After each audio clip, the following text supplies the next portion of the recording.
I reiterate the words of welcome and welcome you all to the third media briefing. It is a continuation of the People's Alliance policy of openness with the media. Following the usual procedure, I will make an initial statement, which I'm making now after his introduction, and then take questions that can be as wide-ranging as you wish. I've just returned from Vunulevu, where I visited my home village in Rekanwai to attend a family funeral. Unfortunately, as you probably heard or hearing, I had something that disagreed with me and had a bout of food poisoning. I've seen a doctor and the symptoms are now going away. But I would like to urge us all to be cautious on the seafood that we eat. We've just come through the Bololo season and also probably experiencing the effects of the volcanoes in Tonga with some toxic substance carried by the ocean affecting our fish. I note that the government is moving towards a degree of normalization on the COVID epidemic situation. It is very clear, however, that we are far from clear of the virus, and therefore we still have to exercise a great deal of caution and carefully follow the controls in place. I was at a village meeting on Monday when the Turanganikoro made the announcement that the restrictions were lifted somewhat. Not everybody in the village has a radio. And television is something that only those in civilized parts of Fiji have. So it was news to all of us. We do not know, I still do not know how far those restrictions have been lifted, nor how much of it has been lifted, what is still in place. A question will now arise: will those laid off or otherwise deprived of their normal employment during the COVID crisis and the no jab, no job restrictions be allowed back to work? And if they were allowed back, will they not have broken service disadvantages?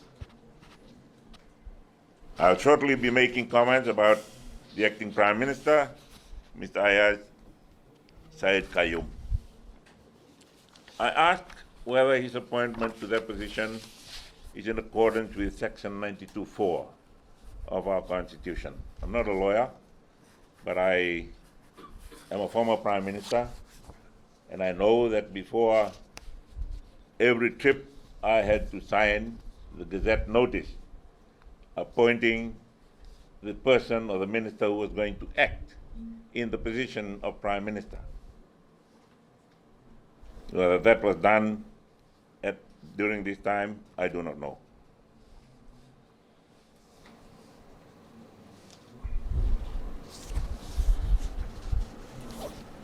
I would like to talk now about being disrespectful to the people. I've just spoken to you about being open. Openness with the media means being open with the people. The Fiji government, led by the acting Prime Minister, constantly fails in this vital area of democracy. It shows its dictatorial, authoritarian tendencies by refusing to answer many questions from you journalists. We are reminded constantly about its arrogance when news stories regularly report unsuccessful attempts to get a comment from the government on public issues, especially from the acting Prime Minister. I know you do that. When they want to put out a statement, you call us to get our opinion so that you have a balanced report going out. And I also note that when I give statements, you will have a sort of a disclaimer saying we had tried to get comments from the minister or the Prime Minister and didn't have it when we went to press. Each time this happens, it shows disrespect by the government for the people. They are denied their right to be informed. Mr. Kayum and the government are in fact saying, we don't have to tell the people or let the people know about certain things of national importance unless we want to. They forget that they are paid by the people and therefore employed by the people. Mr. Syed Kayum, meanwhile, continues his saga of secrecy, deception, and confusion over the situation of the Prime Minister.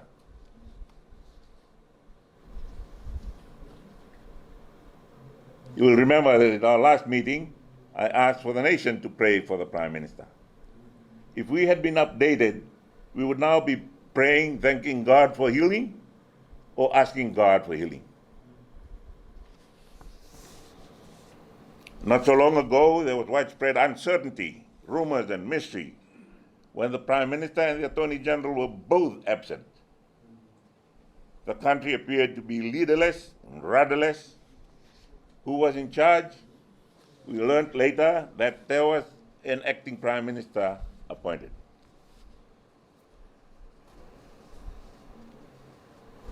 It transpired that the Prime Minister had gone to Melbourne for a medical check and then had to have an operation for a more serious heart condition. The Attorney General had a medical checkup in Singapore. There were no national announcements about all that. Mr. Syed Kayum, when he reappeared, belatedly disclosed some details about the Prime Minister's health problems, but he gave no details about the reasons for his own medical checkup in Singapore.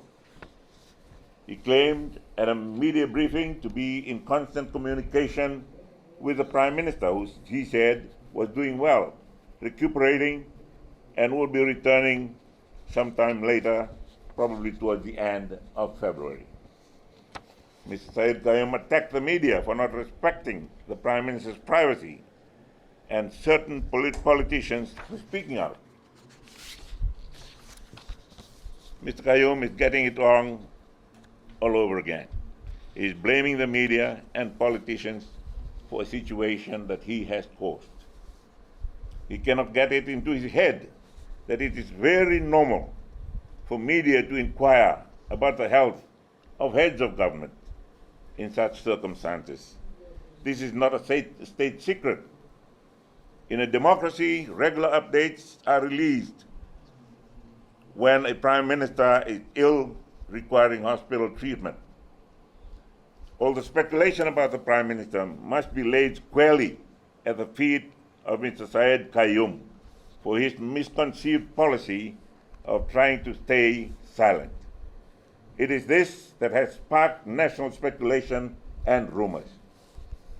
I've asked the acting Prime Minister to apologize to the people for keeping them in the dark, but he has failed to do so. In other words, he is unrepentant. There is more confusion about the visit of the American Secretary of State, Antony Blinken. The Americans indicated there would be a meeting scheduled in Fiji with the Prime Minister, possibly tomorrow, Saturday. This meant the Prime Minister would be returning early from his operation in Australia, but the Fiji government only spoke about meeting with government officials, no mention of the Prime Minister. So again, it is confusion upon confusion, incompetence upon incompetence, and further evidence that this government and their time has run out. Let me ask you a question. You journalists are supposed to be well informed. Can any of you tell me and my colleagues whether the Prime Minister will be meeting Mr. Blinken tomorrow? I suppose you can try. You can try asking the acting Prime Minister. And you want to do that, I wish you luck. On education, I wish to reaffirm that a People's Alliance government will be totally committed to ensuring that every child has the best possible education. We will tailor our education education policies to the needs of the country and the economy and to the aspirations of the students. There's a very interesting 2019 commentary by Marist brother Fergus Garrett. Brother Garrett strongly denounces what he regards as the government's total control on education. He said back then, there's been a complete takeover, and the owners have been slow to realize the creeping growth of control and have seemed powerless to stop it. I doubt whether this has changed. The theory of Brother Fergus of total control would be consistent with this government style of operating. They want to control everything. I can confirm today that a People's Alliance government would work very closely with all the parties involved in education. We will listen, we will act accordingly, and we will rebuild the unique partnership which previously guided our system of education. We are also following public utterances about challenges relating to school and learning problems. I will therefore be recommending to my colleagues in the leadership of the People's Alliance the establishment of an education, or the re-establishment of an education commission to conduct a top-to-bottom review of every facet of education in Fiji. Its findings will help us to establish a vision and guidelines for a new Fiji freed from the grip of those currently in power. I give you an assurance, and the people an assurance as well, that a government that I lead will be 100% supportive of the University of the South Pacific. We see the USP as integral to the future and the prosperity of Fiji and all the island countries it serves. In fact, it is the most successful example of regional cooperation. I once again totally denounce the unprecedented attack on the USP by Mr. Syed Qayyum, backed by the Prime Minister. Their animosity towards this institution, iconic institution, is such that they have deprived it of many millions of dollars owed to it by the government of Fiji. The last time I spoke about this, the government debt to the USP stood at about $60 million. Mr. Syed Qayyum avoids commenting on the shameful state of affairs. How much is owed to the USP now? 70 million? 80 million? Who knows? We do not know, because Mr. Syed Qayyum is not saying. But I can assure him and the Prime Minister that every student, and there are many thousands of them, every lecturer, and the USP administrators are very much aware of the Fiji government's vendetta against the USP. It is unprecedented in the history of Oceania. The government has never expressed any regret for its attempt to cripple the USP. Neither has it apologized for the police state tactics employed in its nighttime, nightmarish deportation of the Vice Chancellor. Again, I say nothing like this has ever occurred in the region before. You can tell Mr. Syed Qayyum is continuing to campaign against the USP because his propaganda newspaper, the Fiji Sun, is publishing articles designed to damage the university's image. I have a sense that Mr. Qayyum is now attempting to boost the Fiji National University as a competitor to the USP. A People's Alliance government will ensure that the role and relationship of the two important institutions are more complementary rather than competitive. I give an assurance that our government would provide as much support as possible for the privately owned University of Fiji based in the West. This too has a critical part to play in the growth of our nation. Security.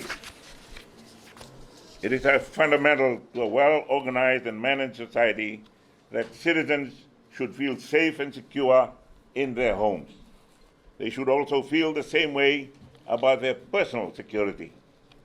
Many of our own people feel they are at risk. They fear home invasions, robbery, grab and run, mugging, and even pickpocketing. My pledge is to give all Fijians the safety and security to which they are entitled. This will require a comprehensive overhaul of our police force that urgently requires reform and reorganization. I'm not convinced it has all the vehicles and equipment it requires. There is obviously a need for more intense and effective training in the values and discipline of policing. I say this because of the regular reports of involvement of police representatives in illegal and criminal activities. That is shocking. I don't think we've seen this level of degradation of the force before. Its reputation is damaged. The police commissioner has much to answer for. He must be held to account. The People's Alliance envisages a society where Fijians no longer feel they must protect themselves at home behind iron bars. We are committed to building a country where everyone can live in peace with their neighbors. We want them to walk the streets without fear of being attacked. They must be confident the police force is there to help them in a partnership that works for Fiji. I add here a tribute to those dedicated officers of the law who conduct themselves in line with the highest standards of professionalism, discipline, and ethics. There are many of them, such as those who heroically come to the aid of the distressed and the needy at times of national emergencies, who are always ready to offer a helping hand where they can and are dedicated to making Fiji all it can be. My thanks to all of them. Now to Professor Bridgelal.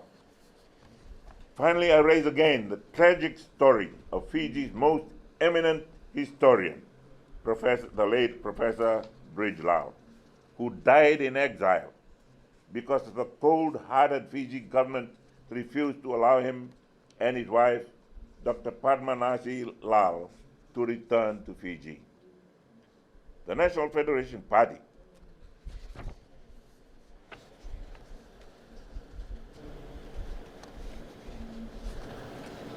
was ruled out of order this week by the Speaker of the House when it attempted to move a motion enabling Dr. Padmalal to carry her famous husband's ashes back to the place of his birth.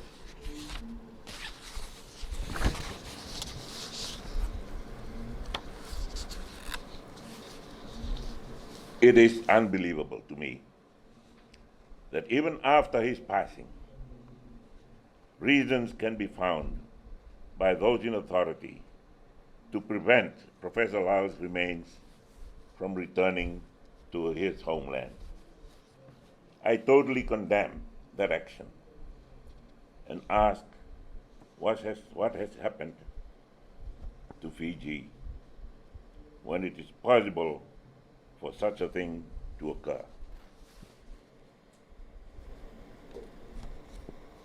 I'm grateful to the three eminent lawyers, Graham Leong, Richard Naidu, and Philemon Evasorongo, for speaking out against and condemning this further slight to the memory of Professor Lal. To them, the decision to reject the National Federation Party motion made no sense. They argued that the Speaker's ruling stopped Parliament from calling out and criticizing bad decisions by the government. That is the legal side of it. The people will have their say on the moral and emotional side of it. Dr. Lal's spirit will haunt this government for a long time to come. Thank you. Thank you very much. We'll take